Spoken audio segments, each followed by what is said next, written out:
And I'm Sister Gertrude Ann Nipper, and 61 years ago, I made my religious profession as a Sister of Divine Providence. And now as I look back over those years, I find a path that tells me why I joined this religious family. Speaking of families, I grew up in a small one, having only 2 brothers as siblings. But my extended family gifted me with many cousins. In fact, when I started first grade, one of my older cousins, Isabel Whitehead, had already entered St. Anne Convent as a candidate. And I remember the extended family on the visiting Sunday, which was the second Sunday of the month, used to ride the Ross bus out Route 8, walk up the front hill. Our parents and the other adults would go up the steps and in the big front door and visit with Izzy, as they fondly called her, while most of the children and myself stayed outside to have fun and roll down the grassy front hill.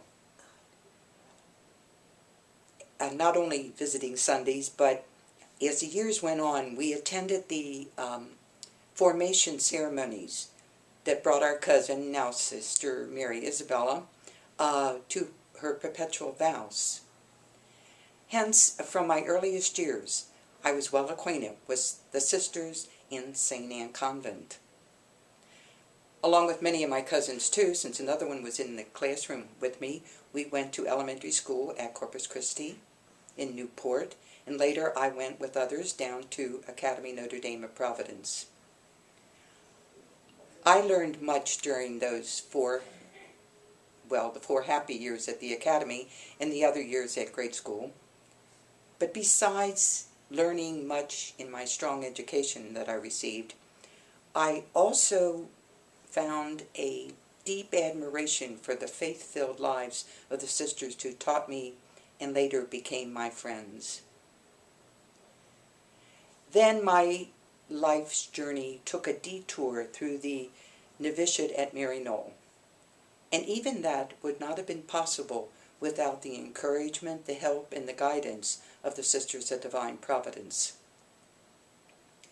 And it was this caring concern and help before and after Maryknoll that was the deciding factor in my knowledge of where God wanted me to be, and I entered the Sisters of Divine Providence.